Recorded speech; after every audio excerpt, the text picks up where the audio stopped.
Buenas tardes, buenas noches, buenos días.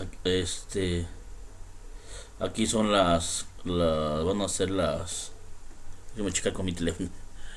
Van a ser las 2 de la tarde, sí son, más bien ya pasan de las 2:16 aquí en Naucalpan, Estado de México. Transmitiendo desde Naucalpan para el mundo entero. Hoy voy a, con textos bíblicos, explicar lo de la confesión.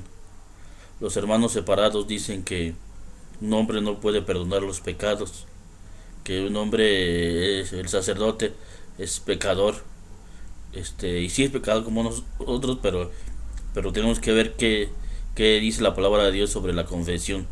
Si la Biblia aparece que se pueden confesar o no, qué textos bíblicos, porque ellos no presentan realmente, por ejemplo, ellos presentan el de Jeremías, donde dice, maldito el hombre que confía en otro hombre, pero lo sacan del contexto.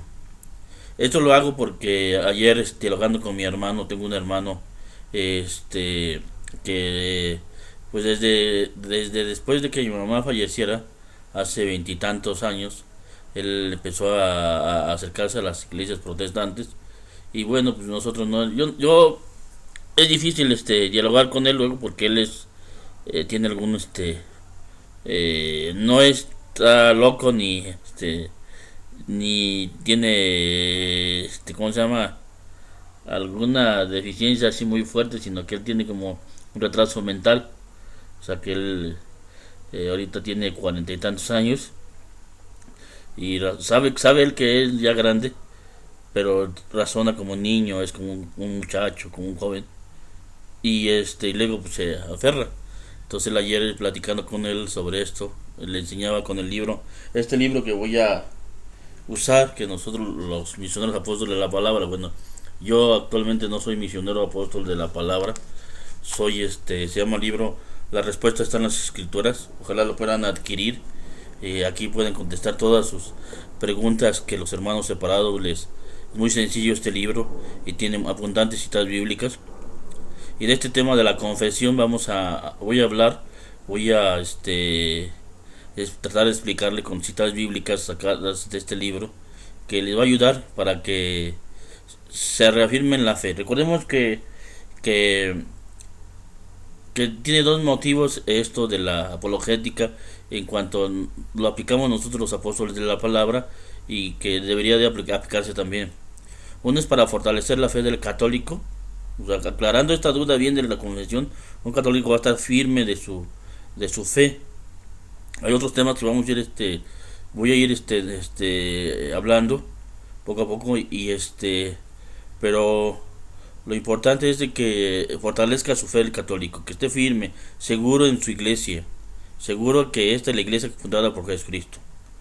Y segundo, cuestionar a los hermanos separados. Cuando un católico se prepara, sabe bien, los fundamentos de la fe por medio de la Biblia, por medio de la catecismo de la iglesia, por medio de una instrucción más profunda, no solamente lo que vivió en el catecismo con Julia fue hacer la primera comunión, sino más profundo, puede dialogar con un hermano separado y puede cuestionarlo, hacer que él porque ellos traen la idea cada que vienen a la casa, o que platican, les dicen que deben platicar, conocer, porque la mayoría, pocos son los que nacen dentro de las sectas, pocos son, y la mayoría son católicos, excatólicos, que primero, porque no eran constantes en la fe, otros porque no les dieron la instrucción bien, como debe de ser.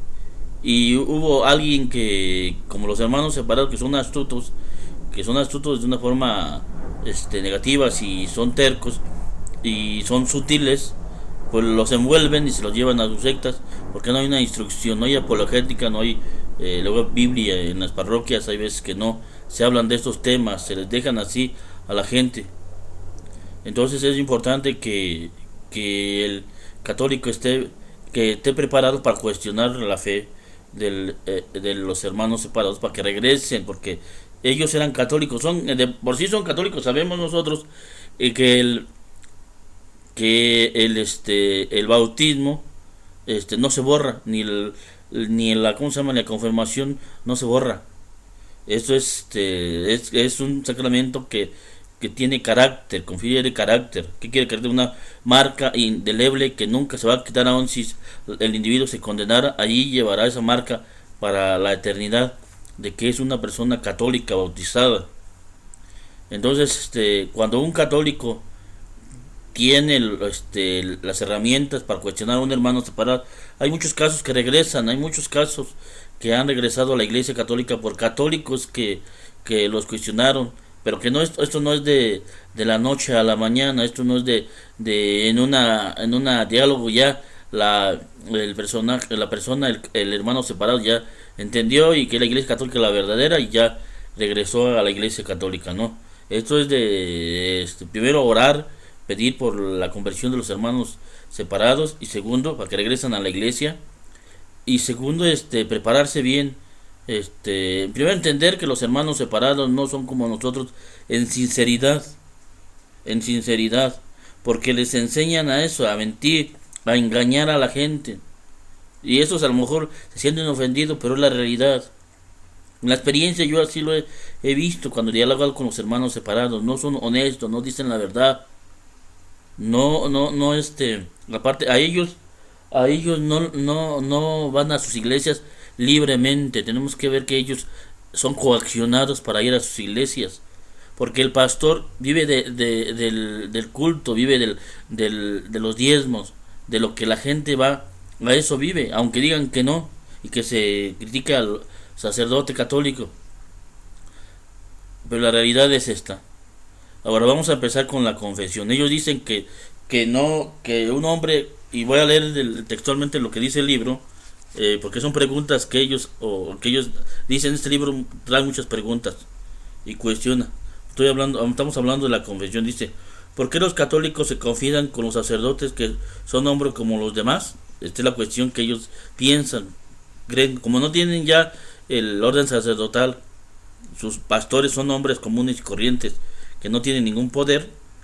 Ellos preguntan así, piensan que el sacerdote no tiene ningún poder, ninguna nada, porque los sacerdotes tienen un poder especial que Cristo, el mismo día de su resurrección, vamos a confrontar el Juan 20:19, confirió a los apóstoles y a sus sucesores el poder de perdonar los pecados, el poder de perdonar los pecados. Jesucristo, vamos a leer el texto bíblico, aunque viene aquí en este libro el texto bíblico, es Juan 20:22 al 23, Juan 20, y lo voy a ver con la Biblia de mi teléfono, para que ustedes también usen la tecnología para cosas buenas, porque todos usan la tecnología, pero muy pocos lo usan para no. Yo, por ejemplo, aquí en como ya los había dicho, en mi teléfono traigo la Biblia, traigo la liturgia de las horas, la liturgia de las horas, traigo misal para las misas, para leer las misas, las lecturas de las misas y las oraciones de la misa. Vamos a Crisis 19:20, vamos a leer desde el 20. Dice: a ver, permítame. Yo busqué. Ah, no, es 20, no es 19, es 20, perdón. Es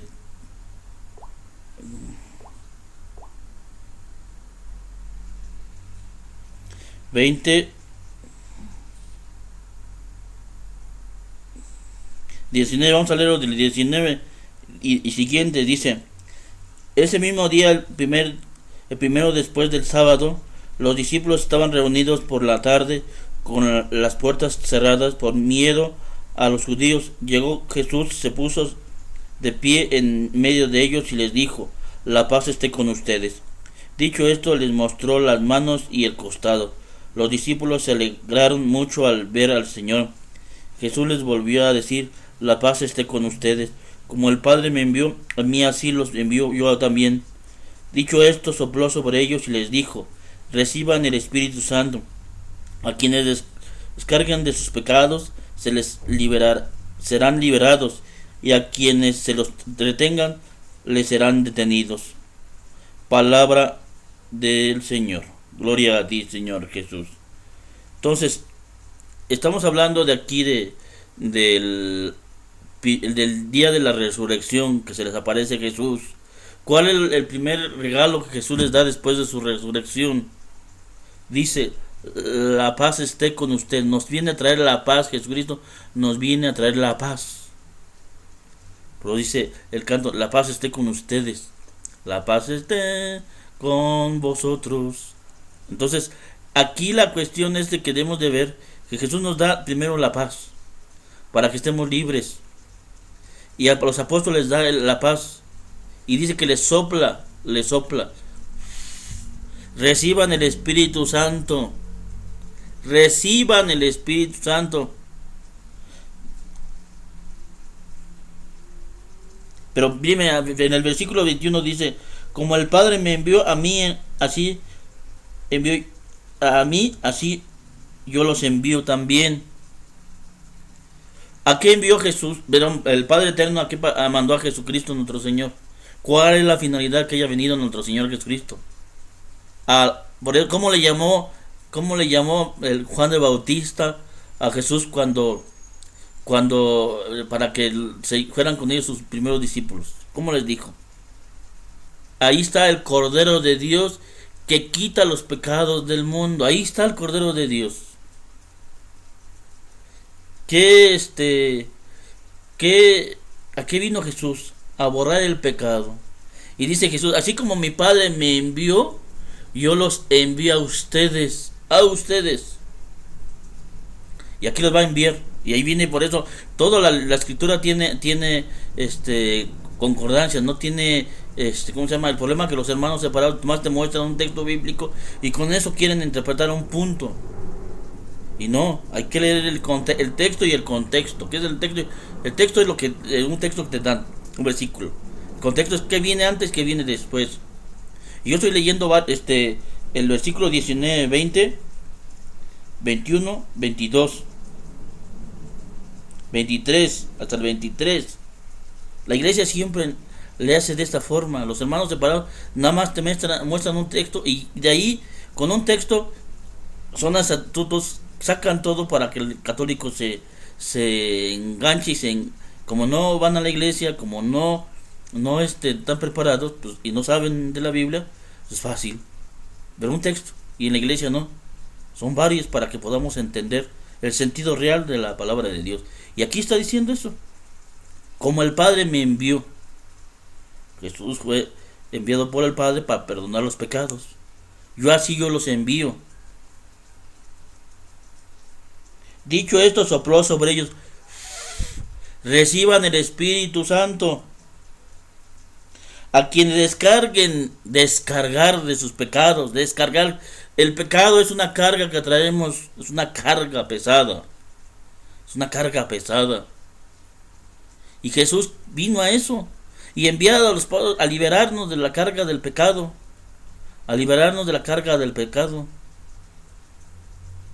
Dice: dicho esto, sopló sobre ellos y les dijo: recibid el Espíritu Santo. El Espíritu Santo le da ese poder a los apóstoles. Quienes descarguen de sus pecados se les serán liberados. Descargar, quitas esa carga tan pesada. Cuando tú has ofendido a Dios, y te sientes culpable, te sientes mal, es una carga y no se puede estar en paz. ¿Qué le pasó a Caín cuando mató a su hermano Abel? No se sentía en paz, se escondió de Dios. Lo mismo pasó con Eva y Adán cuando ofendieron a Dios. ¿Y qué pasó? Dice que se escondieron porque tenían miedo, porque se dieron cuenta que estaban desnudos. ¿Quién les había dicho que estaban desnudos? ¿Cómo se dieron cuenta? Porque el pecado llegó a la experiencia del pecado que llega al ser humano, que nos da una carga y que no nos permite vivir adecuadamente. Y de ahí viene la consecuencia de todos los males. Cuando un hombre tiene la primera experiencia del pecado, el niño, la primera experiencia, es difícil. Y más cuando son cosas que le dijo su papá, no lo hagas, no lo hagas. Y él dijo, bueno, voy a ver. Y experimentó la primera, lo que es el pecado. Jesús dice, la descarga, se le libera. Le da ese poder por medio del Espíritu Santo. A quienes descarguen de sus pecados serán liberados, y a quienes se les retengan les serán retenidos. Se les serán retenidos. ¿Qué quiere decir?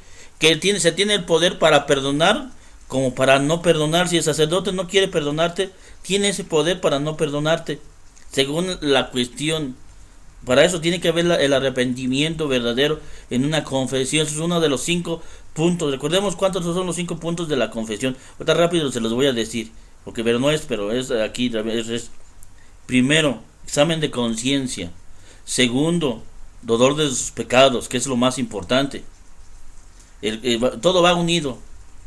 Pero si no hay dolor del pecado, no sirve. Tercero, propósito de enmienda. 4, decir los pecados al sacerdote. Y quinto, cumplir la penitencia. Esos 5 puntos para hacer una buena confesión. 5 puntos. Entonces dice, y a quienes se les retenga, les serán retenidos. Este es el primer texto que habla sobre la confesión en la palabra de Dios. Eso que dicen los hermanos separados, que no es cierto, que no hay, y que luego digo, entonces si Jesús nomás se lo dejó a los apóstoles, ¿qué chiste tiene? Que nomás se lo dejó a ellos.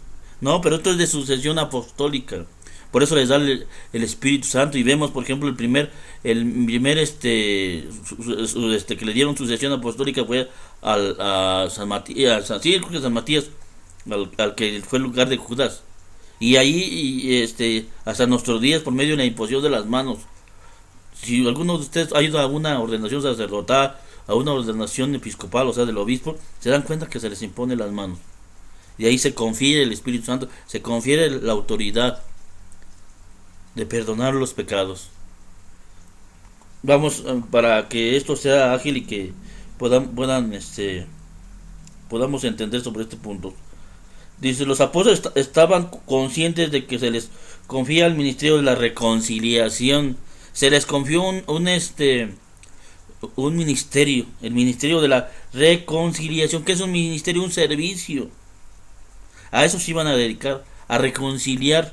Vamos a ver qué dice San Pablo. San Pablo en 2 Corintios 5, 18 al 20. 5, 18 al 20. Vamos a ver 5, 18 al 20. Corintios.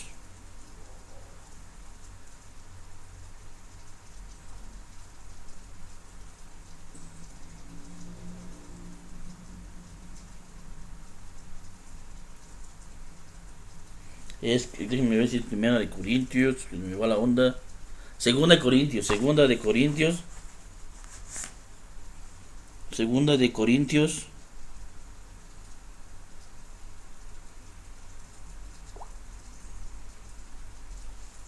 Se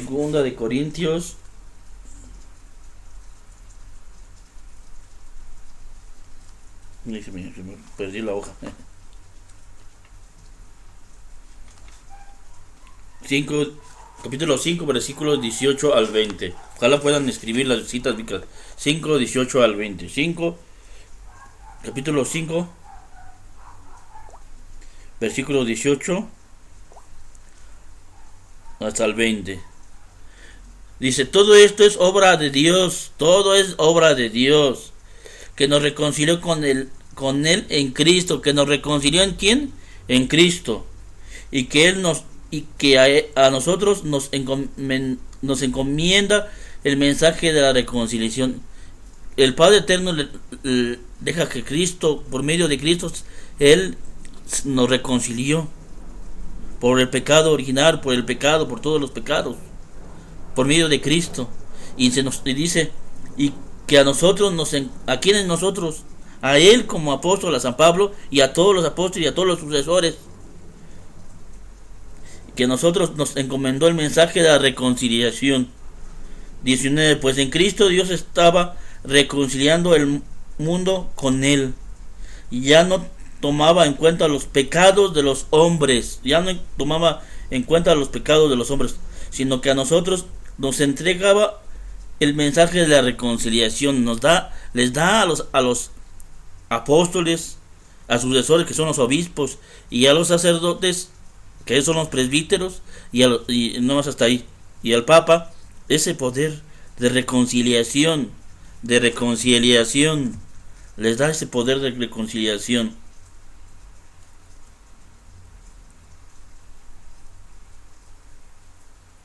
Nos presentamos pues como embajadores de Cristo, como si Dios mismo les exhortara por nuestra boca. En nombre de Cristo le rogamos, déjense reconciliar con Dios. Déjense reconciliar con Dios.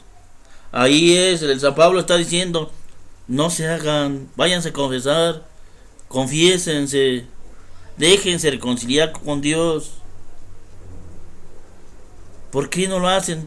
Van a estar en paz, van a descargarse de sus pecados. Sé que es difícil porque nos da pena, pero es el primero de las artimañas del demonio para que no te vayas a confesar, que te dé pena, porque cuando cometes el pecado no te da pena, pero el demonio te da pena para que no vayas y no te confieses.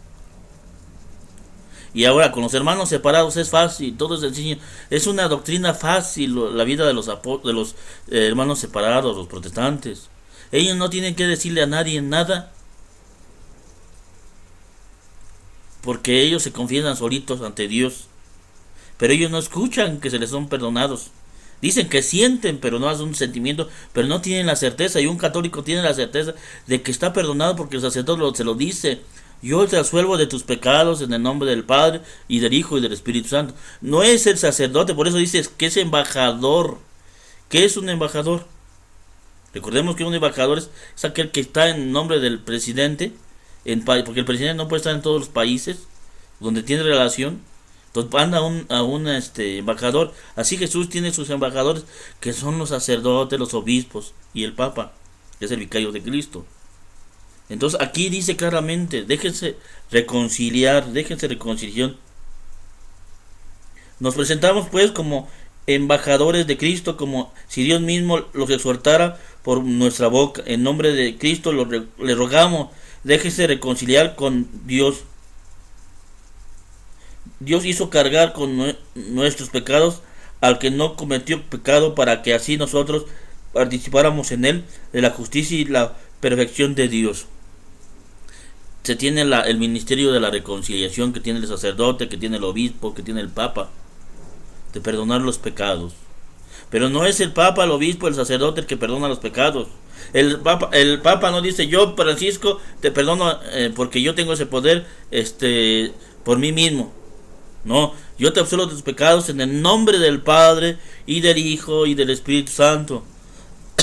Le impone cuando hay sacerdotes que saben, que me gusta cómo confiesan, hay un sacerdote que te impone la mano en la cabeza, te dice, agáchate, cuando después de que le dijiste todos los pecados, te dio la penitencia, y te dice, Dios Todopoderoso, que reconcilia al mundo con su Hijo Jesucristo, y dio el poder de perdonar los pecados, y envió el Espíritu Santo para el perdón de los pecados, te conceda por el ministerio de la Iglesia, el perdón y la paz. Y yo te absuelvo de tus pecados en el nombre del Padre y del Hijo y del Espíritu Santo. Yo. ¿Por qué dice yo? Porque le dio esa autoridad, porque es el ministro. Pero no por su poder del mismo, sino por el poder de Jesucristo, que Él es el que está perdonando en la persona. Él nomás es un instrumento para que Jesús pueda perdonar a los individuos. Entonces aquí ya van dos textos bíblicos que hablan sobre la confesión. Ahora vamos ya casi voy a terminar estos puntos para que ya se vayan a ver qué hacen. Pero lo importante es que veamos que realmente esto es bíblico. La confesión, el sacramento de la confesión es un sacramento, y que lo instituyó Jesucristo, no es que lo inventó la iglesia, o que como que los sacerdotes les gusta estar de chismosos, ¿cómo se llama? Queriendo saber la vida de los demás. Pues yo creo que es difícil estar escuchando pecado tras pecado. Dice, de hecho los primeros cristianos se confesaban.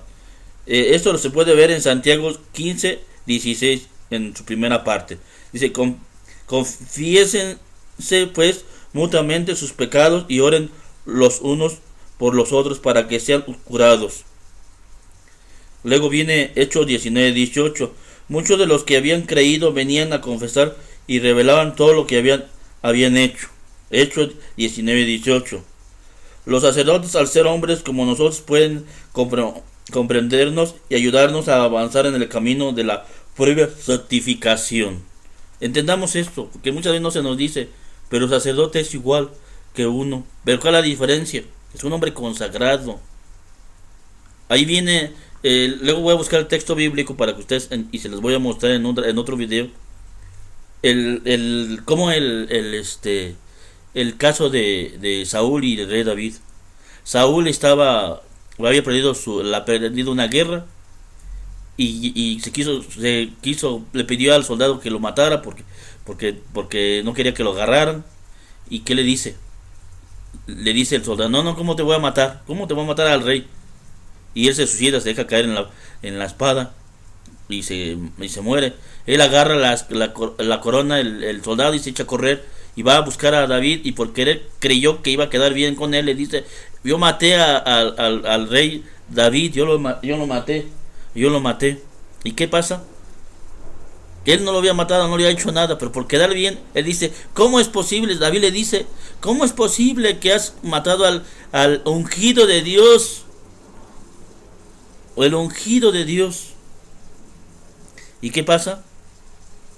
Que lo mandan matar, aunque él no lo había matado. Nada más por eso tenemos que pensar antes de hablar. Y lo matan por haber matado al ungido de Dios.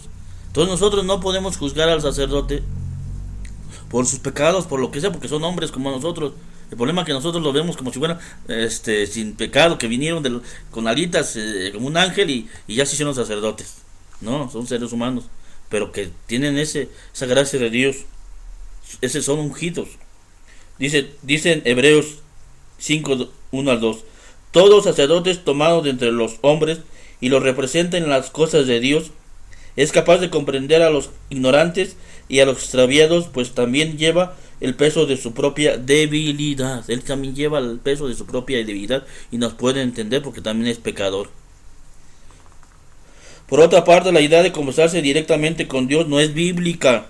En el Antiguo Testamento se señala que la confesión de los pecados se hace en presencia de un sacerdote en un contexto cultural y litúrgico. Levítico 5:1-13, Números 5:5-10.